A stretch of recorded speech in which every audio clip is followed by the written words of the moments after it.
अल्लाह ताला ने तुमको कमजोर बनाया। तुम पैदा हुए तो कमजोर थे, मां के पेट से निकले तो कमजोर, 1 साल के कमजोर, 2 साल के कमजोर, 5 साल के कमजोर।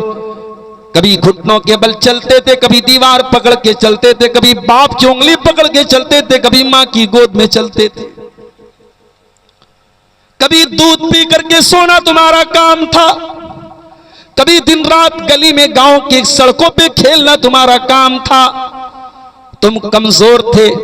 तुम जअल मिन बाद ज़ौफिन कुव्वतन, फिर कमजोरी का जमाना खत्म हुआ। तुम्हारे शरीर के अंदर ताकत आ गई, तुम्हारा दिमाग चलने लगा। तुम 18 साल के हो गए, 16 साल के हो गए, लड़की 16 साल की हो गई, जवान हो गई, खूबसूरत हो गई, शादी के लायक हो गई। सुम्मा जअल मिन बाद कुव्वतिन ज़ौफन व शैबा, तू जवानी पर इतराता रहा, गुरूर करता रहा, ताकत के नशे में चूर रहा, खूबसूरती के नशे में चूर रहा। शादी हो गई, लड़का बाप बन गया, लड़की मां बन गई। 30 साल के हो गए, 35 साल के हो गए, 40 साल के हो गए। अब दोबारा फिर कमजोरी का दौर आ गया। अब औरत की खूबसूरती भी ढीली होने लगी, औरत के बालों में सफेदी आने लगी, मर्द के गालों पे झुर्रियां आने लगी, मर्द भी बूढ़ा होने लगा, औरत भी बूढ़ी होने लगी। तुम जअल मिन बाद कुव्वतिन ज़ौफन व शैबा, अल्लाह ने ताकत के बाद दोबारा तुमको कमजोर बना दिया, बूढ़ा बना दिया। 20 साल की उम्र में एक्सीडेंट हो जाए, हड्डी टूट जाए, डॉक्टर कहता आसानी के साथ जुड़ जाएगी, प्लास्टर लगा दिया, 1 महीने में ठीक हो गया। 50 साल के बूढ़े की हड्डी टूट जाए, बहुत मुश्किल है, 2 महीना, 3 महीना, 6 महीने में भी हड्डी का जुड़ना मुश्किल है। तेरी हड्डी भी कमजोर, तेरा बदन भी कमजोर, तेरा दिमाग भी कमजोर, तेरी याददाश्त भी कमजोर। इसीलिए अल्लाह कुरान में सूरे यासीन में कहता है, वमन नुअम्मिरहु नुनक्किसु फिल खल्क़ि, जिसे हम बूढ़ा बना देते हैं उसको उल्टा कर देते हैं, उसका बचपन लौट आता है, बचपन वाला दिमाग हो जाता है, बचपन वाला मिजाज हो जाता है, बच्चों की तरह चिड़चिड़ा हो जाता है। 80-70 साल का, 60 साल का बूढ़ा बच्चों की तरह याददाश्त कमजोर हो जाती है, बच्चों की तरह बात बात पे झल्लाने लगता है, चिड़चिड़ाने लगता है। अल्लाह ने आपकी पूरी जिंदगी में अगर सबसे परफेक्ट कोई दौर बनाया है वो जवानी का दौर है, और ये जवानी एक बार मिलेगी, फिर नहीं मिलेगी। इसलिए कयामत के दिन मेरे नौजवानों, इस जवानी का आपको हिसाब देना पड़ेगा। अल्लाह के प्यारे नबी फरमाते, ला तज़ूलु क़दमा इब्ने आदम मिन इंद रब्बिही यौमल क़ियामा, कयामत के दिन कोई आदम का बेटा, आदम की बेटी, कोई मर्द औरत अपनी जगह से हिल नहीं पाएंगे जब तक 5 सवालों का जवाब ना दे दे। वो अब्दुल गफ्फार साहब को भी देना है, तौहीद आलम सलफी साहब को भी देना है, अख्तर मिफ्ताही साहब को भी देना है, आपकी जलसा कमेटी के मेंबरों को भी देना है, आपके गांव के बुजुर्गों को भी देना है, आपके जवानों को भी देना है। 5 सवालों का जवाब सबको देना है। पहला सवाल, अन उम्रिही फीमा अफना, तूने अपनी जिंदगी को कहां गुजारा। दुनिया में मेडिकल नीट का पर्चा आउट हो जाए तो हंगामा हो जाता है, साहब नीट का पर्चा आउट हो गया, डॉक्टर लोग हंगामा करते हैं। दुनिया में पेपर आउट हो जाए तो कहते हैं परीक्षा में गड़बड़ी हुई है, दोबारा परीक्षा ली जाए। कयामत के दिन का पेपर तो अल्लाह ने आउट कर दिया मेरे प्यारे साथी। अब तैयारी कर लो, तुम्हें इसकी बस तैयारी करना है। कयामत के दिन का पेपर आउट हो चुका है। पहला सवाल किया जाएगा, अन उम्रिही फीमा अफना, जिंदगी को कहां गुजारा। दूसरा सवाल, वान शबाबिही फीमा अबला, जवानी को कहां गुजारा। आय अल्लाह, जब तूने पहला सवाल कर लिया जिंदगी को कहां गुजारा, बच्चा बालिग हो गया, 11 साल का, 12 साल का हो गया, बच्चा बालिग हो गया, दाढ़ी मूछ के बाल आ गए, शर्मगाह के बाल आ गए, लड़का बालिग हो गया, लड़की को मेंसेस आने लगे, लड़की बालिग हो गई। अब बुलूगत से लेकर के जवानी बुढ़ापा सारी जिंदगी का तूने हिसाब ले लिया। आय अल्लाह, फिर जवानी का अलग से हिसाब क्यों लिया जा रहा है? कभी गौर करो, जब पहले सवाल में सारी जिंदगी का हिसाब लिया जा चुका है तो जवानी का अलग से क्यों लिया जा रहा है? इसलिए कि ये जवानी बड़ी मस्तानी है, ये जवानी बड़े पागलपन का दौर है, ये जवानी वो दौर है, वो ताकत है, वो पीरियड है जिसमें इंसान भूल जाता है कि वो क्या कर रहा है। इस जवानी के नशे में वो बह करके क्या कर दे कुछ नहीं कहा जा सकता है। इसलिए अल्लाह ताला इस जवानी का अलग से क्वेश्चन करेगा, अलग से सवाल करेगा, वान शबाबिही फीमा अबला, ऐ मेरे बंदे तूने जवानी को कहां गुजारा? मेरे नौजवानों, कभी फेसबुक की दुनिया से बाहर निकलो, कभी इंस्टाग्राम और कभी व्हाट्सएप की दुनिया से बाहर निकल करके अल्लाह के नबी की सीरत का मुताला करो, कभी अल्लाह के रसूल के सहाबा की जिंदगियों को पढ़ो, तुम्हें पता चलेगा सहाबा भी तो हमारी तरह नौजवान थे, सहाबा भी तो इंसान थे, उनकी जवानी कहां गुजरी है। नबी अकरम ऐलान करते हैं, नबूवत का ऐलान करते हैं, अल्लाह की तौहीद की तरफ दावत देते हैं। हजरत अली की उम्र 10-11 साल की है, अभी तो पूरी तरीके से वो जवान भी नहीं हुए हैं। हजरत अली कहते हैं, अल्लाह के नबी मैं आपका साथ देने को तैयार हूं। हजरत ज़ैद इब्ने हारिसा 20 साल के 18-20 साल के नौजवान हैं, वो नबी का साथ देने के लिए खड़े हो जाते हैं। हजरत बिलाल 18-20 साल के नौजवान हैं, नबी का साथ देने को तैयार हो जाते हैं। उस्मान गनी 30 साल के नौजवान हैं, नबी का साथ देने के लिए खड़े हो जाते हैं। अब्दुल्ला बिन मसूद 22-24 साल के नौजवान हैं, नबी का साथ देने के लिए खड़े हो जाते हैं। खालिद बिन वलीद 22-24 साल के नौजवान हैं, इस्लाम के लिए ऐसी लड़ाई लड़ते हैं, नबी उनको अल्लाह की तलवार का लक़ब दे देते हैं। ये नबी के सहाबा, ये ज्यादातर इनकी मेजॉरिटी आप देखिए, इनमें अक्सरियत आपको नौजवानों की मिलेगी।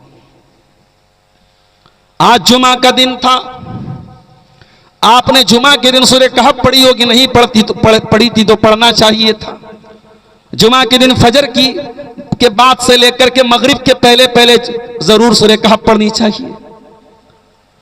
औरतों से भी कहता हूं, अगर किसी वजह से सुबह बिजी रह गई तो शाम को मौका मिले पढ़ लेना। अभी शाम को मगरिब के पहले मैंने अपनी अहलिया को फोन किया, कोई काम था, कोई बात करनी थी, उन्होंने कहा बाद में फोन कीजिए, भी मैं सूरह कहफ पढ़, सुबह नहीं पढ़ सकी।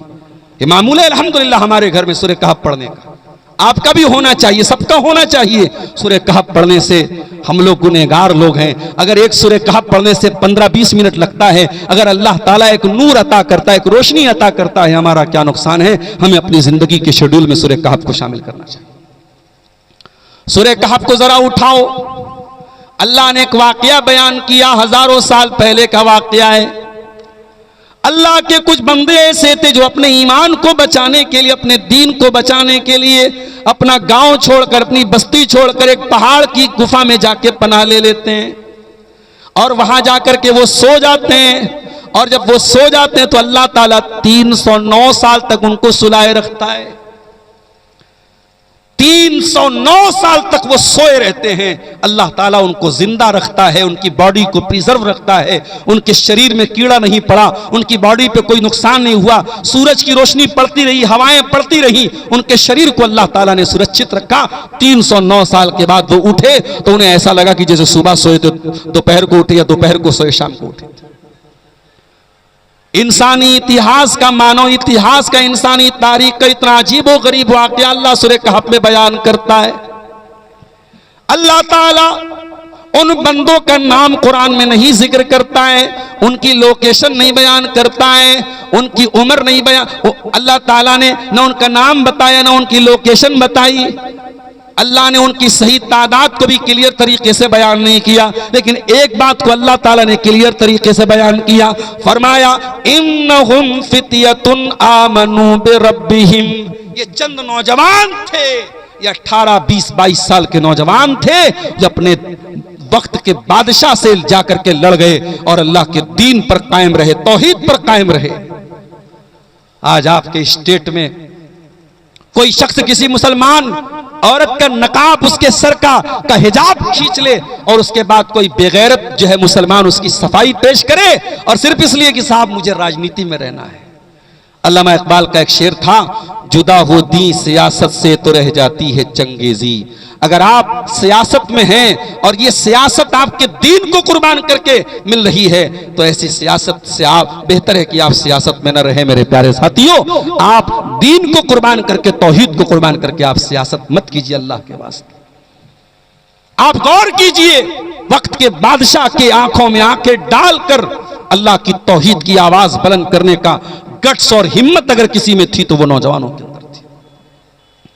और आगे बढ़िए, आज से 4000 साल पहले इराक के शहर बाबिल में, जहां पूरी कौम बुतों की, पत्थर के बुतों की इबादत किया करती थी, उस इराक के उस शहर बाबिल में एक इंसान पैदा हुए। बाप का नाम आजर था, उस इंसान का नाम इब्राहिम था। और इब्राहिम का बाप भी बुतों की इबादत करता था, पूरी कौम भी बुतों की इबादत करती थी। सारी कौम बुतों की इबादत करती है और इब्राहिम अलैहिस्सलाम अकेले तौहीद पर चलने वाले हैं और अपनी कौम को चैलेंज करते हैं, लअकीदन्नास नामकुम, मैं तुम्हारे बुतों की खबर लूंगा, मैं तुम्हारे बुतों को उनकी औकात बताऊंगा, मैं तुम्हारे माबूदों को उनकी औकात बताऊंगा। कभी कभी हंसी आती है, शिर्क करने वाले की अकल पर हंसी आती है। पत्थर का बुत बना करके उसकी इबादत भी करता है, उसको मुश्किल कुशा भी मानता है। सर्दी का मौसम आता है तो कहता है कि हमारे माबूद को सर्दी लग रही है, उसको रजाई भी उड़ाता है। गर्मी आती है तो उसका कुछ और इंतजाम करता है। अरे वो कौन सा माबूद है जिसको तुझे खिलाने की जरूरत पड़े, जिसको तुझे पिलाने की जरूरत पड़े, जिसको सर्दी में तुझे कंबल उड़ाना पड़े? हम जिस माबूद की इबादत करते हैं, कुल हुवल्लाहु अहद अल्लाहुस समद लम यलिद वलम यूलद वलम यकुल लहू कुफुवन अहद। हमारा अल्लाह एक है, अल्लाह बेनियाज है, अल्लाह समद है, अल्लाह को किसी के सहारे की जरूरत नहीं है। अल्लाह ने किसी को जन्म नहीं दिया है, अल्लाह को किसी ने जन्म नहीं दिया है और ना उसके इक्विवेलेंट, उसके हमसर, उसके समकक्ष कोई हो सकता है। गौर कीजिए, इब्राहिम अलैहिस्सलाम ने सारी कौम को चैलेंज दिया, मैं तुम्हारे बुतों की बहुत बुरी हालत करने वाला हूं। और एक दिन कौम का मेला था, जुमला नोट करो, मेला था। मेला कभी मुसलमान का नहीं होता है। आज आप जितने मेले मना रहे हैं ये दूसरों से एडॉप्ट किए गए। इस्लाम में कोई मेला ठेला का कॉन्सेप्ट ही नहीं है। ये अलग बात है कि आज आपके सीमांचल के जलसे भी एक बहुत बड़ा मेला बन चुके हैं और इन जलसों को मेले से बदलने की हिम्मत नहीं कर पा रहे हैं आप। जमीयतें लेटर पैड जारी कर रही हैं कि साहब जलसे रात भर न चलाए जाएं, मगरिब बाद से शुरू हो, 10 बजे खत्म हो, मगर नक्कार खाने में तूती की आवाज कौन सुनता है? कहीं जलसे में ऐलान किया गया कोई मेले की दुकान नहीं लगेगी, पता लगा जलसा ही फ्लॉप हो गया। कहीं ऐलान किया गया लेडीज का पिंडाल नहीं रहेगा, जलसा ही फ्लॉप हो गया। आज इस पर आपको बहुत संजीदगी से गौर करने की जरूरत है कि आपके जलसों से ये बुराइयां कैसे मिटेंगी। मेरे प्यारे साथी, जलसे इस्लाह के लिए होते हैं, जलसे समाज को सुधारने के लिए होते हैं। अगर जलसों में ही ऐसे काम हो जो समाज में बिगाड़ का सबब बनते हैं तो मेरे प्यारे साथियों ये तो वही बात हो गई कि हम इलाज करवा रहे और हमारी बीमारी और बढ़ रही है। इब्राहिम अलैहिस्सलाम की कौम मेला मनाने गई, वो गए अपनी कौम के इबादत खाने में, कुल्हाड़ी उठाई और सारे बुतों को उन्होंने तोड़ दिया सिवाय बड़े वाले को छोड़ के सबको तोड़ दिया। कौम के लोग मेले से वापस आए, अपने माबूदों की ये दुर्गत देखी। कालू मन फ़अल हाज़ा बिआलिहतिना इन्नहु लमिनज़ ज़ालिमीन, किसने हमारे माबूदों के साथ ये सलूक किया है? कुछ लोगों ने कहा कालू समिअना फतन यज़कुरुहुम युक़ालु लहू इब्राहिम, हमने एक नौजवान को सुना है जो इन बुतों की बुराई करता है, उस नौजवान का नाम इब्राहिम है। ओ नौजवानों, जिस उम्र में तुम सिगरेट के धुएं उड़ाते हो, जिस उम्र में तुम शराब का नशा करते हो, जिस उम्र में तुम हराम काम करते हो, उस उम्र में, उस नौजवानी की उम्र में इब्राहिम अलैहिस्सलाम अपनी कौम में जान पर खेलकर अपनी कौम से शिर्क का खात्मा करते हैं, अपनी कौम के बुतों को तोड़ते हैं और बाद में मुनाजरा भी करते हैं, समझाते भी हैं कि जो सुन नहीं सकता, जो अपना डिफेंस नहीं कर सकता, वो तुम्हारा मुश्किल कुशा कैसे बन सकता है। तो नौजवानों, बनना है तो इब्राहिम के जैसे बनो। बनना है तो असहाब कहफ के जैसे बनो। और मेरा जुमला नोट कर लो, आने वाला दौर बहुत नाजुक दौर है। रोजी रोटी का मसला तो आएगा मगर वो सेकेंडरी मसला है। आपके घर और मकान का मसला आएगा मगर वो सेकेंडरी मसला है। आपकी सिटीजनशिप का मसला भी आएगा। आपको भारत का नागरिक नहीं माना जाएगा, आपको भारत से निकालने की साजिश की जाएगी। ये सारे मसले आएंगे मगर उससे बड़ा मसला क्या है? आपके ईमान को खत्म करने की प्लानिंग। आप मुसलमान रहें, बाई नेम मुसलमान रहें, बाई बिलीफ मुसलमान न रहें, अकीदा आपका कुफ्र पर हो जाए, आप मुसलमान होकर के भी पत्थर के आगे सजदा करें, आप मुसलमान होकर के भी शिरकिया नारे लगाएं, ये आपको ऐसा बनाया जाएगा। और ये बात मैं नहीं कह रहा हूं, ये बात अल्लाह के प्यारे नबी जनाब मोहम्मद रसूलुल्लाह सल्लल्लाहु अलैहि वसल्लम ने फरमाई थी। आपने फरमाया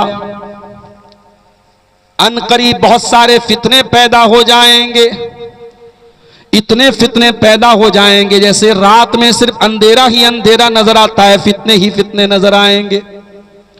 युस्बिहुर रजुलु मुमिनन व युमसी काफिरा, सुबह कोई इंसान मोमिन होगा, शाम होते होते काफिर हो जाएगा, शाम को मोमिन होगा, सुबह होते होते काफिर हो जाएगा। अपने ईमान को 12 घंटे बचाना मुश्किल हो जाएगा। कल एक मौलाना साहब का डिबेट होने वाला है सुबह 11 बजे जावेद अख्तर के साथ, जो भारत के अंदर बहुत बड़ी पर्सनालिटी मानी जाती है। जावेद अख्तर को तो जानते होंगे आप लोग, शबाना आजमी का शौहर जावेद अख्तर, जो एथिस्ट है, जो मुल्हिद है, जो अल्लाह को नहीं मानता है, उसका डिबेट होने वाला है एक मौलाना के साथ कल सुबह 11 बजे यूट्यूब पर वो लाइव होगा। और डिबेट का टॉपिक क्या है? डज गॉड एग्जिस्ट, क्या खुदा मौजूद है, क्या अल्लाह है? इस पर वो जावेद अख्तर नाम का मुल्हिद वो बहस करेगा। यानी वो ये मानने को तैयार ही नहीं है कि इस दुनिया में कोई रब भी है, कोई अल्लाह भी है, कोई इस दुनिया को बनाने वाला भी है। ये दौर आ चुका है जब उलमा को इस बात पे डिबेट करना पड़ रहा है कि अल्लाह है। और इसीलिए अल्लाह के नबी फरमाते कयामत के पहले वो दौर भी आएगा, लोग बहुत ज्यादा सवालात करेंगे, इतने सवालात करेंगे, इतने सवालात करेंगे कि यहां तक सवाल पहुंच जाएगा जब सारी चीजों को अल्लाह ने बनाया, फमन खलक अल्लाह, तो अल्लाह को किसने बनाया, अल्लाह को बनाने वाला कौन है, यहां तक सवाल किया जाएगा। और जब ये सवाल तुम्हारे जहन में आ जाए, तुम्हारे दिमाग में आ जाए, अल्लाह के नबी ने फरमाया फलयंतही वलयतअव्वज़ बिल्लाहि मिनश शैतानिर रजीम। जब इंसान के दिमाग में इस तरीके का सवाल आए तो अल्लाह की पनाह मांगे शैतान मरदूस से, औज़ु बिल्लाहि मिनश शैतानिर रजीम पढ़ ले और जल्दी से अपने ख्याल को दिल से निकाल दे। ये दौर आ चुका है कि अल्लाह के वजूद पर डिबेट होने वाला है। उलमा को ये साबित करना पड़ रहा है कि अल्लाह भी मौजूद है। मेरे प्यारे साथियों, इस दौर में अपने ईमान की हिफाजत करो। मेरी बहनों, अपने ईमान की हिफाजत करो। और ईमान की हिफाजत करना है तो 3 चीजों को लाजिम पकड़ लो, 3 चीजों पर जरूरी अमल करना है, 3 चीजों को अपनाना है, तभी ईमान की हिफाजत होगी।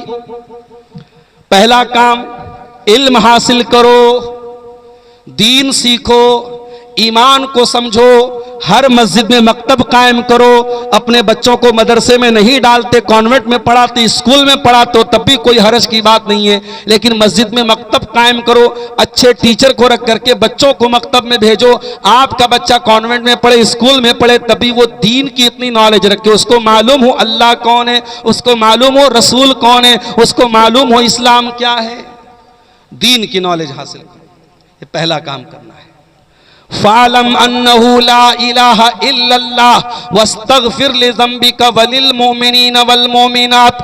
ऐ नबी, आप इल्म हासिल कीजिए, अल्लाह के सिवा कोई इबादत के लायक नहीं है। नबी से कहा जा रहा है इल्म हासिल कीजिए। दुनिया का पहला काम यह है, इल्म हासिल कीजिए, और यही इल्म आपको कब्र में काम आएगा।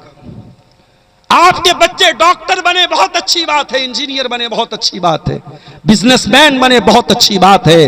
वो दुनिया के किसी भी कोने में चले जाएं, पहले मुसलमान बने।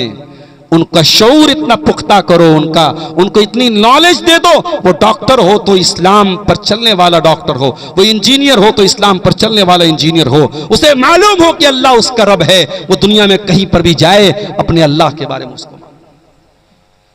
दूसरा काम आपको यह करना है, अगर ईमान की इस लड़ाई में ईमान को बचाना है, दूसरा काम क्या करना है? अच्छे लोगों की सोहबत अपनाना है।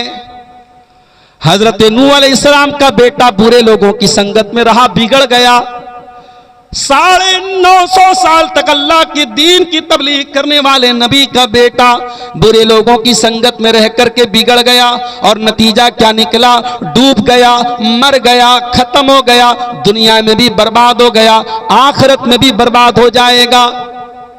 और असहाबे कहफ का कुत्ता जो गलीज जानवर है, जो नापाक और नजिस जानवर है, कुत्ता बर्तन में मुंह लगाते 7 बार धोना पड़ेगा, वो कुत्ता असहाबे कहफ के साथ था, तो अल्लाह ने कुरान में उस कुत्ते का जिक्र कर दिया।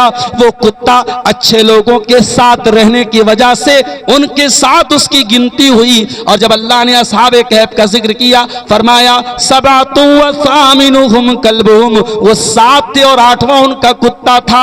उनका कुत्ता भी 309 साल तक वो जिंदा रहा। अल्लाह ने 309 साल तक कुत्ते को भी महफूज रखा।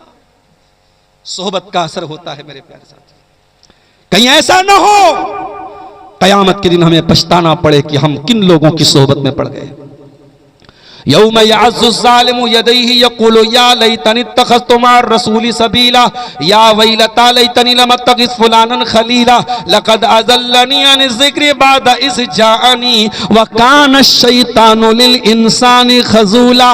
ऐ इंसान, कहीं ऐसा ना हो कयामत के दिन तुझे अपने हाथों को काट के कहना पड़े, ऐ काश मैंने फला को साथी न बनाया होता, फला को दोस्त न बनाया होता, फला ने मुझको अल्लाह की राह से बहका दिया। इसलिए संगत बहुत जरूरी चीज है मेरे प्यारे साथियों।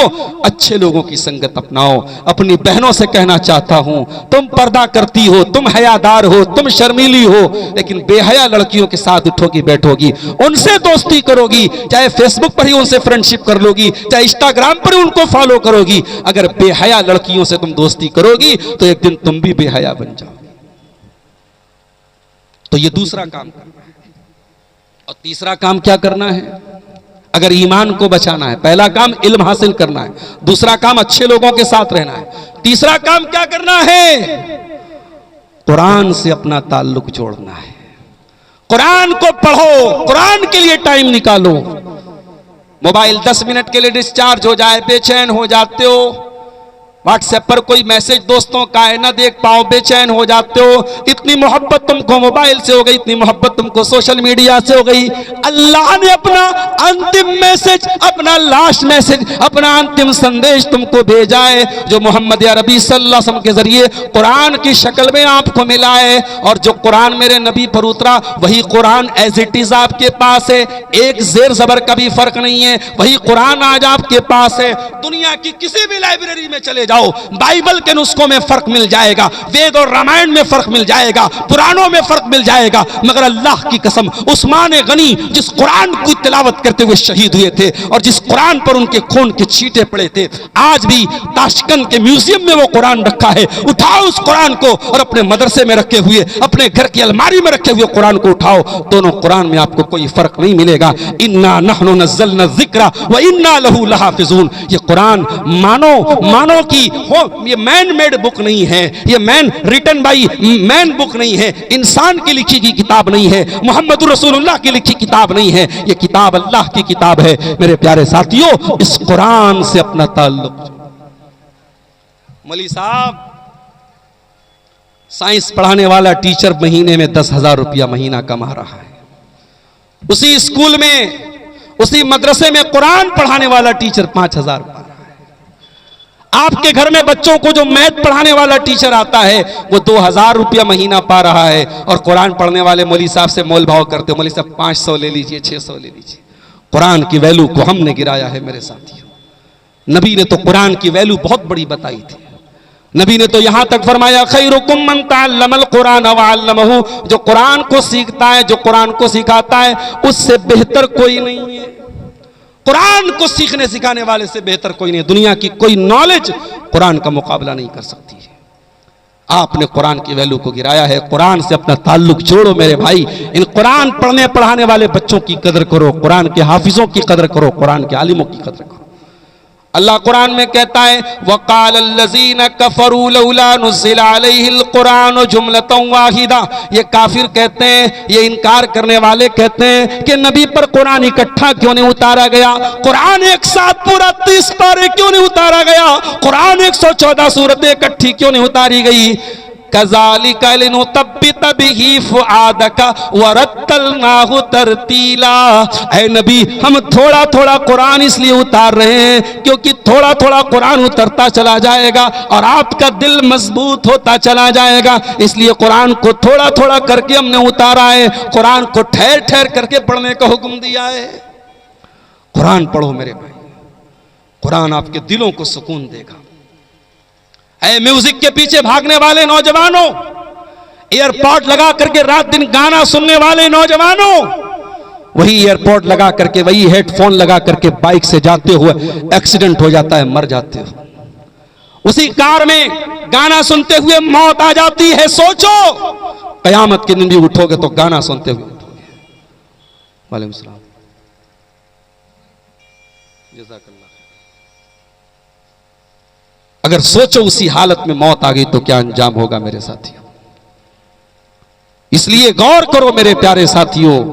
आज भी जब कोई फोन करके ये कहता है मौलाना साहब मैं गाड़ी चलाता हूं, 4 व्हीलर चलाता हूं, सुबह सवेरे जब गाड़ी लेके निकलता हूं कभी आपकी तकरीर सुन लेता हूं, कभी फला मौलाना साहब की तकरीर सुन लेता हूं, तो दिल में खुशी होती। इसलिए नहीं कि मेरी तकरीर सुन रहा है, इसलिए खुशी हो रही। चलो कोई नौजवान है जो इस गाना और म्यूजिक के दौर में सुबह अपनी कार से जा रहा है तो कुरान और हदीस की बातों को सुन रहा है, उसे शौक है। आज भी बहुत सारे नौजवान मिलते हैं, शेख साहब रात में सोता हूं तो तकरीरें सुन के सोता हूं, उलमा के बयानात सुन के सोता हूं, दिल खुश होता है, दिल बाग बाग होता है। मेरे प्यारे साथियों, ये दिल में ईमान की निशानी है कि आपको कुरान सुन करके सुकून मिलेगा।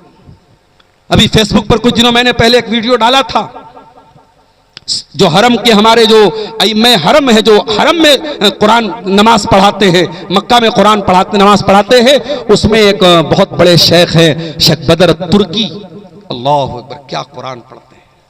शेख सऊद अशुरैम के इस्तीफा के बाद, उनके जाने के बाद इस वक्त जितने कारी हैं, मुझे उन कारियों में सबसे अच्छी अगर किसी की तिलावत लगती है शेख बदर तुर्की की लगती है। अल्लाह की कसम खा के कहता हूं, अगर आपने उम्रा किया है, हज किया है, आप अपने मोबाइल पर शेख बदर तुर्की की तिलावत लगाइए, कानों में हेडफोन लगाइए और आंखें बंद कर लीजिए, आपको लगेगा आप हरम में नमाज पढ़ रहे हैं, आप मक्का में नमाज पढ़ रहे हैं। ये तिलावत में आज भी, और मैं तो अल्हम्दुलिल्लाह अरबी जबान का छोटा मोटा स्टूडेंट हूं, आप अरबी नहीं जानते, आप शेरशाबादी भाषा और या अपनी बंगला भाषा या जो भी आपकी भाषा है आप वो भाषा जानते, आप अरबी नहीं जानते, लेकिन आपको भी मैं यकीन के साथ कहता हूं, आप अच्छे कारी की तिलावत में अगर आवाज में तिलावत सुनेंगे आपको अपने दिल में सुकून महसूस होगा। तो मेरे नौजवानों, ईमान को बचाना है तो ये 3 काम कर लो। बातें थोड़ा जल्दी जल्दी कर दूं क्योंकि हमें यहाँ से निकलना भी है, 10:25 होने वाले हैं और ट्रेन का भी हम लोगों ने टाइम चेक किया। ट्रेन जोगबनी से चलती है, बिफोर कटिहार पहुंच जाती है। ट्रेन मेरा इंतजार नहीं करेगी, 11:05 पे वो निकल जाएगी। 10:30 बजे मुझे निकलना पड़ेगा यहाँ से, 5 मिनट का मेरे पास वक्त और है। आप सोचिए मेरे साथियों, आज हमारा नौजवान स्मैक का नशा, इसी कटिहार में लोगों ने बताया कोई नशा होता है स्मैक का नशा। कैसा नशा होता है? कोई पाउडर है, जो नौजवान उसका आदी बन गया, घर का सामान बेच करके इसमें खरीदता है, अपनी बीवी तक को बेच देगा मगर इसमें खरीदेगा नहीं, खरीदेगा नहीं, खाएगा, उसको चैन नहीं मिलेगा। माफ करना मेरे प्यारे साथियों, यह जिंदगी इतनी हकीर नहीं है कि तुम इसमें के हवाले कर दो। जाओ, बनारस का कैंसर हॉस्पिटल मेरे घर से बहुत ज्यादा दूर नहीं है। इसी कटिहार के भी कुछ पेशेंट आए थे कैंसर के, बनारस में वो आके उन्होंने वहां इलाज कराया था। हॉस्पिटल भरे पड़े हैं, पूछो क्यों है हुआ कैंसर? कोई तंबाकू खा रहा था, कोई सिगरेट पी रहा था, कोई बीड़ी पी रहा था, कोई गुटखा खा रहा था, कोई खैनी खा रहा था। ये नशा आपके शरीर को छलनी कर रहा है। अगर अल्लाह से मोहब्बत करते हो, अल्लाह का डर है दिलों में, अल्लाह के वास्ते ये चीजें छोड़ दो मेरे प्यारे साथियों। वला तक़्तुलू अनफुसकुम, अल्लाह ने ये जीवन दिया है, इस जीवन को बर्बाद मत करो। किसी के बाप होगे, किसी के शौहर होगे, किसी के बेटे होगे, अपने जीवन को इस तरीके से बर्बाद मत करो, सुसाइड मत करो, आत्महत्या मत करो, नशे को छोड़ दो मेरे प्यारे साथियों। जिनाकारी भी बड़ी तेजी से नौजवानों में आम हो रही है। और जिना क्यों आम हो रहा है? मैं बार बार अपनी तकरीरों में एक बात कहता हूं, आप अगर निकाह को आसान नहीं करेंगे, जिना आसान हो जाएगा। निकाह को आसान कीजिए। लात मारिए जहेज की रस्म को, लात मारिए 200 बारातियों को खाना खिलाने की रस्म को। ये 200 बाराती खाना खाएंगे, उसके बाद अपनी जिंदगी की गाड़ी कमाई आप खर्च करके उनको खाना खिलाएंगे, उसके बाद वो कमेंट करके जाएंगे, अरे इसका तो झोल ज्यादा था, नमक ज्यादा था, मुर्गा ज्यादा गला नहीं था, ये था वो था, रोटी अच्छी नहीं थी, चावल अच्छा नहीं था, वो कमेंट करके जाएंगे। बाप बेचारा बेटी का बाप जिंदगी भर की कमाई कुर्बान करके आपको खाना खिलाए और आप कमेंट करके जाते हैं। अरे कहीं जाओ, अगर दावत में जाओ, अगर खाना कुछ मान लो कि 19 भी है, खाने में कुछ कमी भी है, तो अल्लाह का शुक्र अदा करो, चलो भी उसने तुमको दावत दी है। शादियों में आज जो हो रहा है मेरे भाइयों, खून के आंसू रोने का दिल चाहता है। कोई जमीन बेच के शादी कर रहा है, कोई बैंक से लोन लेके शादी कर रहा है, कोई दूसरों से सूद पर कर्जे लेके शादी कर रहा है। मेरे नबी के दौर में शादी इतनी मुश्किल नहीं थी, और जब आपने शादी को इतना मुश्किल बना दिया तो आज हालात ये हैं कि आज शहरों में होटल मौजूद हैं और नकाब पहन के लड़की गैर मुस्लिम लड़के के साथ जाती है, होटल में ज़िना करके निकलती है। वीडियो डेली जो है उसको मिल रहा है। मेरे प्यारे साथी,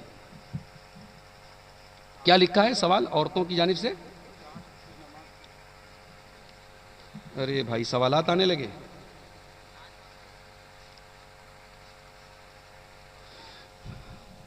मेरे प्यारे साथियों, ज़िनाकारी को भी हमें कंट्रोल करना है तो निकाह को आसान करना पड़ेगा।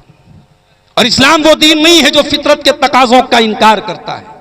अगर आप नौजवान हैं, आपको जब जवान हो जाए, लड़की जवान हो जाए, लड़का जवान हो जाए, शरीयत कहती है कि ठीक है, उसे एक जोड़े की जरूरत है, उसे एक लाइफ पार्टनर की जरूरत है, उसे एक जीवन का शरीके हयात की जरूरत है। इस्लाम कहता है या माशर शबाब, ए नौजवानों, तुम्हारी ताकत हो जाए शादी की, फलयतज़व्वज, तो निकाह कर लो, फ़इन्नहु अग़ज़्ज़ु लिलबसर, जब तुम निकाह करोगे तो तुम्हारी शर्मगाह की हिफाजत होगी, तुम्हारी आंखों की हिफाजत होगी। आप अब्दुल गफ्फार सलफी साहब की, शेख जरजीस साहब की, शेख फजलुर रहमान की, जितने भी उलमा हमारे सीमांचल में आ रहे, आप उनकी तकरीरें सुनते चले जाएं। तकरीरें सुन करके आप अपनी हिफाजत नहीं कर पाएंगे जब तक आप इस्लाम के बता हुए इलाज को फॉलो नहीं करेंगे, इस्लाम पर अमल नहीं करेंगे। इसलिए मेरे प्यारे साथियों, अगर ज़िना को रोकना है तो निकाह को आसान करना पड़ेगा। एक आखिरी बात बयान करके फिर इन सवालों का जवाब देकर बात खत्म करता हूं। आज हमारे नौजवानों में पैसा कमाने का भी एक जुनून है। पैसा कमाओ मेरे साथियों, पैसा कमाना बुरा नहीं है, मगर पैसा कमाने की दौड़ में इतने अंधे मत बन जाओ कि हलाल और हराम भूल जाओ। ये पैसा अगर हराम कमाई से आपके घर में आएगा, बिल्डिंग बन भी जाएगी, बच्चे आपके उस पैसे को खाएंगे, आपकी इबादतें अल्लाह के कबूल नहीं होंगी। नबी ने फरमाया, मा नबत लहमुन मिन सौतिन फन्नारु औला बिही, जो जिस्म हराम कमाई से परवरिश पाएगा वो जिस्म जहन्नम की आग में जलेगा। मेरे प्यारे साथियों, नबी ने फरमाया था, याती अलन्नास ज़मानुन, एक ज़माना ऐसा आएगा, ला युबालिल मरउ मिन ऐना अख़ज़ल माल, इंसान इस बात की परवाह नहीं करेगा कि हलाल तरीके से पैसा कमा रहा है या हराम तरीके से पैसा कमा रहा है। ये 2-3 सवालात आए हैं। 25 दिसंबर को हमारे ईसाई भाइयों के साथ क्रिसमस डे मना सकते हैं, और ये लोग क्रिसमस डे क्यों मनाते हैं? मेरे ख्याल से इस सवाल का जवाब मैं कई बार तकरीरों में दे चुका हूं, और ये बहुत कॉमन चीज़ है। सब लोग जानते हैं कि क्रिसमस ईसाई लोग हज़रत ईसा अलैहिस्सलाम की पैदाइश के दिन मान के मनाते हैं, उनके जन्म की खुशी में मनाते हैं, उनका जन्मदिन मनाते हैं। और हम जैसे ईसा अलैहिस्सलाम को अल्लाह का रसूल मानते हैं, वो अल्लाह का रसूल ही नहीं, अल्लाह का बेटा मानते हैं। तो वो ईसा अलैहिस्सलाम को सन ऑफ गॉड मानते हैं और उसकी वो खुशी मनाते हैं। उनका यह मानना है कि अल्लाह ने अपने बेटे को जन्म दिया और बेटा सूली पे चढ़ गया, सारी मानवता के पापों को अपने सर पे लेके चला गया। इस पूरे कॉन्सेप्ट को हम अल्लाह ताला की तौहीन मानते हैं, ईसा अलैहिस्सलाम की तौहीन मानते हैं। और इसलिए क्रिसमस के सेलिब्रेशन में मुसलमान का शामिल होना उसके इस्लामी अकीदे के हिसाब से बिल्कुल गलत है, नाजायज़ है। उसकी मुबारकबाद देना, उसमें शामिल होना, या स्कूलों में हमारे बहुत सारे बच्चे जो है वो क्रिसमस ट्री बनाते हैं या सेलिब्रेट करते हैं, ये तमाम चीज़ें गलत हैं, इनसे हमें परहेज करना चाहिए। एक सवाल आया है कि औरतों के लिए चाश की नमाज की क्या, जो मर्दों के लिए चाश की नमाज की फजीलत है वही औरतों के लिए है। 2 रकात भी पढ़ सकते हैं, 4 रकात भी पढ़ सकते हैं। बेहतर यह है कि आप 4 रकात पढ़ें। ये 4 रकात नमाज अगर आप चाश की पढ़ेंगे तो बदन के हर जोड़ की तरफ से सदका हो जाएगा। तो सुबह जो है सूरज निकलने के 15-20 मिनट के बाद चाश का वक्त शुरू हो जाता है। आप चाहें तो उस टाइम भी पढ़ सकते हैं, सूरज निकलने के 20 मिनट के बाद, और आप चाहें तो थोड़ा और लेट करके, जब धूप ज्यादा कड़ी हो जाती है, इस मौसम में तो धूप आपको नहीं मिलेगी, मान लीजिए सुबह 10 बजे का जो टाइम होता है वो भी आप चाश का या इशराक की नमाज का पढ़ सकते हैं उस टाइम। बता तो दिया, बदन के हर जोड़ की तरफ से सदका है। और एक हदीस में यह भी फरमाया गया कि एक हज और एक उम्रा का सवाब भी मिलेगा। एक सवाल यह आया है कि क्या तबलीगी जमात को अहले हदीस की मस्जिद में ठहराना सही है? मैं इस सवाल का जवाब दे चुका हूं। तबलीगी जमात से हमें बहुत सारी चीज़ों में इख्तलाफ है। अगर आपकी मस्जिद में वो दर्स देने आते हैं तो आप अपने मकामी उलमा से मशवरा कर लें। अगर वो कुरान और सुन्नत की रोशनी में दर्स दे रहे हैं तो उसकी इजाज़त दी जा सकती है।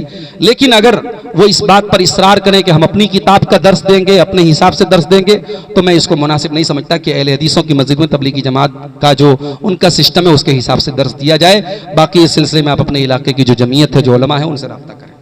एक सवाल आया, क्या नया साल के मौके पर खुशियां मना सकते हैं?